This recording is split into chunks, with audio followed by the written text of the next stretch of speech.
Proses perubahan sosial. Proses perubahan sosial adalah perubahan dalam tatanan sosial, nilai, norma, dan perilaku yang terjadi dalam masyarakat.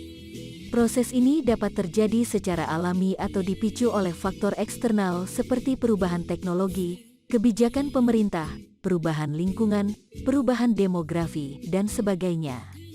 Proses perubahan sosial dapat dibagi menjadi beberapa tahap, yaitu 1. Fase perubahan lambat, tahap awal dari perubahan sosial yang biasanya terjadi dalam waktu yang lama dan memerlukan waktu yang cukup lama untuk menghasilkan perubahan yang signifikan dalam masyarakat. Contohnya seperti perubahan pola hidup, gaya hidup, perubahan demografi, dan sebagainya.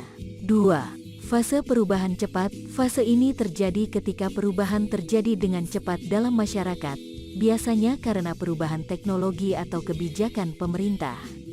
Contohnya seperti revolusi industri, perubahan teknologi informasi, dan sebagainya. 3. Fase ketidakpastian, fase ini terjadi ketika masyarakat mengalami ketidakpastian tentang perubahan yang terjadi, baik itu perubahan lambat atau cepat. Biasanya terjadi ketika ada perubahan sosial yang signifikan dalam masyarakat, seperti perubahan nilai, norma, atau sistem politik. 4. Fase konflik, fase ini terjadi ketika masyarakat mengalami perubahan sosial yang signifikan dan terjadi konflik antara kelompok-kelompok dalam masyarakat. Biasanya terjadi ketika masyarakat mengalami perubahan sosial yang cepat dan radikal, seperti perubahan sistem politik atau revolusi. 5. Fase adaptasi, fase ini terjadi ketika masyarakat berhasil menyesuaikan diri dengan perubahan sosial yang terjadi.